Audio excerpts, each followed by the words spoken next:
Juliana Bemba dari kelas 7D Akuntansi Manajerial. Saat ini saya akan kembali menjelaskan materi pada mata kuliah Akuntansi Manajemen Lanjutan pada bab 4, yaitu perencanaan dan pengendalian, yang pada poin 1 adalah penganggaran untuk perencanaan dan pengendalian. Perencanaan dan pengendalian adalah dua hal yang tak terpisahkan. Pengertian perencanaan sendiri adalah pandangan ke depan untuk melihat tindakan apa yang seharusnya dilakukan agar dapat mewujudkan tujuan-tujuan tertentu. Sedangkan pengertian pengendalian adalah menilai apa yang telah dihasilkan dan membandingkannya dengan rencana yang telah disusun. Perbandingan ini dapat digunakan untuk menyesuaikan anggaran sesuai dengan tujuan masa depan yang diinginkan. Penganggaran sendiri adalah penciptaan suatu rencana kegiatan yang dinyatakan dalam ukuran keuangan. Siklus dari perencanaan, pengendalian, dan anggaran. Pada perencanaan terdiri dari rencana strategis, tujuan jangka panjang, tujuan jangka pendek, anggaran, dan respon. Pada pengendalian, ada pengawasan aktivitas sosial, perbandingan aktivitas aktual dengan yang telah direncanakan, penyelidikan, dan tindakan korektif. Pada pengendalian, di penyelidikan terhubung pada rencanaan bagian respon, kemudian respon kembali ke perencanaan rencana strategis. Kelebihan yang didapat dari anggaran ada 4. Yang pertama, memaksa para manajer untuk melakukan perencanaan. Yang kedua, menyediakan informasi yang dapat digunakan untuk memperbaiki pembuat keputusan. Yang ketiga, menyediakan standar untuk evaluasi kinerja. Dan yang keempat, memperbaiki komunikasi dan koordinasi. Anggaran induk adalah rencana keuangan komprehensif bagi organisasi secara keseluruhan untuk periode 1 tahun sesuai dengan tahun fiskal perusahaan. Komponen utama anggaran induk ada 2, yaitu pertama anggaran operasional, yang dimana aktivitas yang menghasilkan pendapatan untuk perusahaan, penjualan, produksi, dan persediaan barang jadi. Hasil utama dari anggaran operasional adalah laporan laba rugi. Yang kedua adalah anggaran keuangan, yaitu memuat rincian dari arus kas masuk dan keluar serta posisi keuangan secara keseluruhan. Perkiraan aliran yang keluar dan masuk kas diperlihatkan dalam anggaran kas. Anggaran operasional terdiri dari perkiraan laporan laba rugi dan disertai dengan laporan pendukung sebagai berikut. Yang pertama adalah anggaran penjualan. Anggaran penjualan adalah proyeksi yang memuat perkiraan penjualan dalam unit dan uang yang telah disetujui oleh komite anggaran.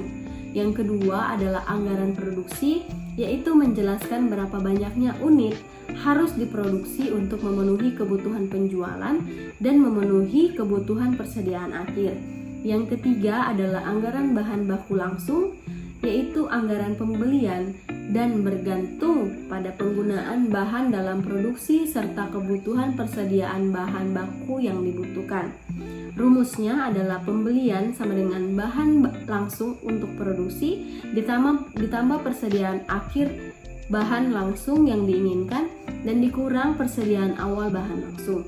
Yang keempat adalah anggaran tenaga kerja langsung, yaitu menunjukkan total jam kerja langsung yang diperlukan dan biaya yang terkait untuk membuat sejumlah unit produk dalam suatu anggaran produksi. Yang kelima, anggaran overhead, yaitu menunjukkan biaya yang diharapkan dari semua komponen produksi tak langsung. Yang keenam, anggaran beban penjualan dan administrasi, yaitu menjelaskan tentang pengeluaran yang direncanakan untuk kegiatan non-produksi sebagaimana halnya dengan overhead.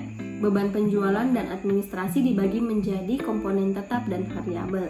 Yang ketujuh, anggaran persediaan akhir barang jadi, yaitu anggaran ini memberikan informasi yang diperlukan untuk menyusun neraca dan juga merupakan masukan penting dalam penyusunan anggaran harga pokok penjualan.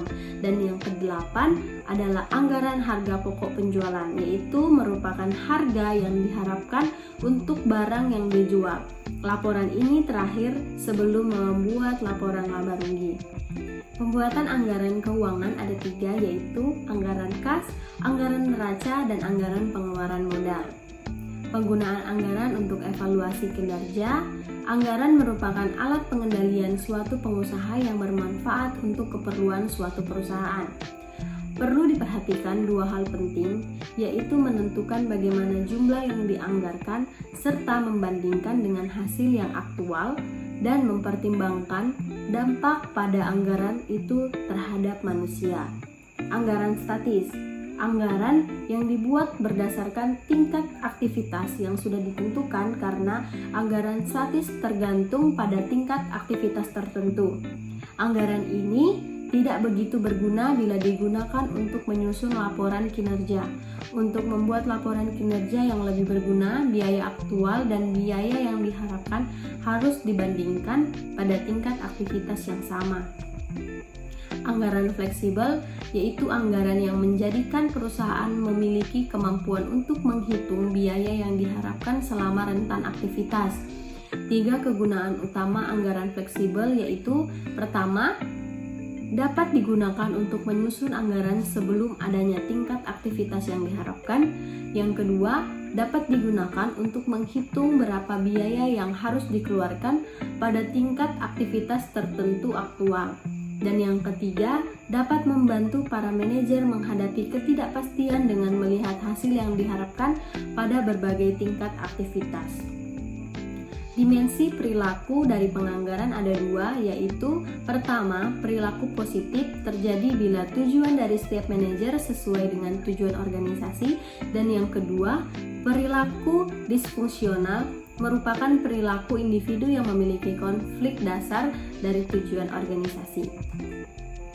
Umpan balik terhadap kinerja secara berkala, yaitu dengan memberikan laporan penilaian kinerja secara berbeda dalam waktu menjadikan mereka mengetahui keberhasilan upaya yang telah dilakukan, dapat mengambil tindakan korektif, dan mengubah rencana bila perlu.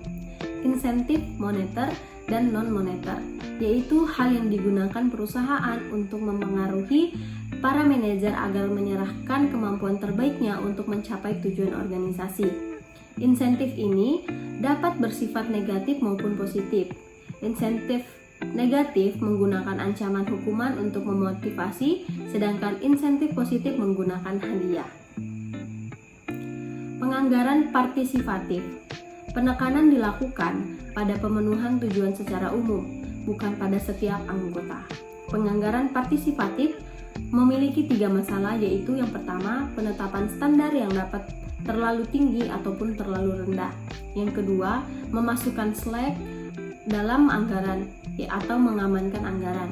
Dan yang ketiga, partisipasi semu.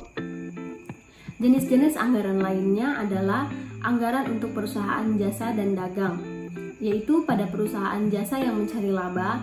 Anggaran penjualan juga merupakan anggaran produksi. Anggaran penjualan mengidentifikasikan setiap jasa serta kualitasnya yang akan dijual. Karena tidak mempunyai persediaan barang jadi, maka jasa yang diberikan merupakan jasa yang terjual. Kemudian penganggaran dasar nol atau zero based, yaitu merupakan sebuah pendekatan alternatif atau operasi yang sedang berlangsung dianalisis dan kelangsungan kegiatan atau operasi dipertimbangkan atas dasar kebutuhan atau kegunaan bagi organisasi.